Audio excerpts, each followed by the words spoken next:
Alright, so this video we're going to change -2 to radians. Before we start with that, I want you all to know that these videos will be up on YouTube. If you search Andy Friedlieb, you will get to my site. That's going to be on YouTube.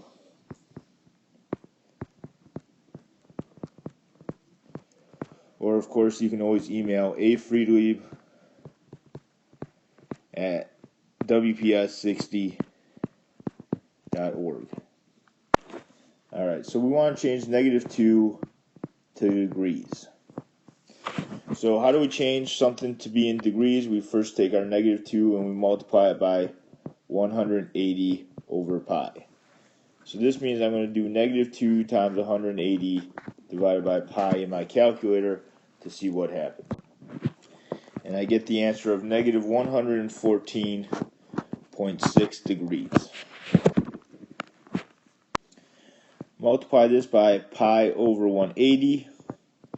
And so in the calculator, I'm just going to do 280 divided by 180 and get the answer as a fraction. And it tells me that the answer is 14 over 9. So my answer for problem number 28 is going to be 14 pi over 9.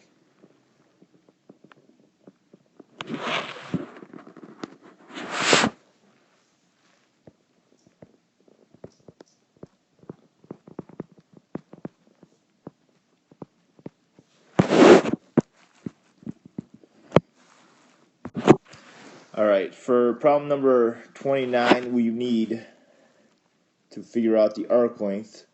So we always do, since this is in degrees, we're doing theta over 360 times 2 times pi times r. Now they give us theta is 80, and we got the 2 and the pi, but the radius is equal to 5 because you'd need the diameter divided by 2 to equal the radius. So we multiply this by 5. And so 6.98 inches.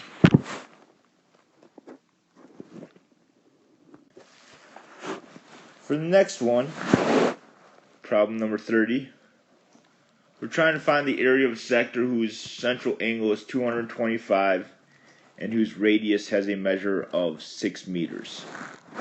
So this time, instead of doing 2 pi r, we still have the theta over 360, because 360 is a full circle, times pi times 6 squared. So this should have been r when we're just doing the formula. And so we got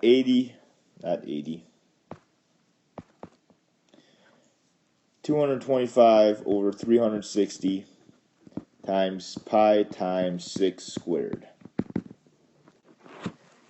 And we get the answer of 70.68. And this was in meters, so we do meters squared. To do the sine of 3 pi over 4, what we want to do first is we want to multiply this by 180 over pi, because we work with better in degrees than we do in radians. The pi's cancel out, and so you have 3/4 times 180. So we get 135 degrees, which I know is going to be in the second quadrant because it's in between 90 and 180. Because of all students take calculus, S stands for the sign, so the sign will be positive. Not that I actually have to put plus in my answer, but I do that because I know it's not going to be negative. So then we need to figure out, okay, since this is 135, we have a reference angle of 45 degrees because that's what's in between them. So now there's two ways to do this.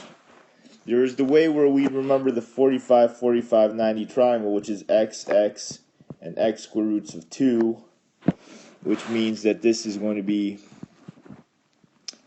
1 over the square root of 2 because the x's cancel out, and this is the opposite and the hypotenuse. And then if that happens, I need to do the rationalizing of the denominator, so I bring the 2 up. Or the second option is the hand trick. So here's 0, 30, 45, 60, and 90. And I'm looking at my palm that has a 2 on it. And so I take down the 45. I count the number of fingers that are underneath it, which is 2. So the square root of 2, and then since I see the palm of my hand, I go 2. So this bottom fingers are the sign. They gave us a second one, which is a tangent of 2 pi over 3. So I'm going to multiply this by 180 over pi. And so 2/3 of 180 means really we're looking for the tan of 120 degrees. Once again, second quadrant, because this is 90, and this is 180. And so how far is it from 180 to 60? From 180 to 120 is 60. So I lost my place there for a second because I thought I was recording. We get negative, and then taking a look at the picture, opposite over adjacent, and we get negative square root of 3. If you're doing the hand trick, because this is tangent, we are now looking at our upside down hand with a big old thumb because I can't draw. And so let's start that hand trick over again.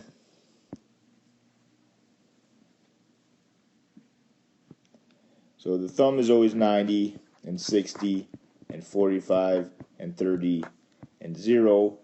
And so this is the finger that gets erased. So we still have the negative from before, and I have 3 fingers over here, which is the square root of 3 over 1 finger, because I don't see the 2 on my hand because I'm looking at the back of my hand, so my answer is negative square root of 3. And that's going to be it for this video. In the next one, we'll do the graphing part of Chapter 5.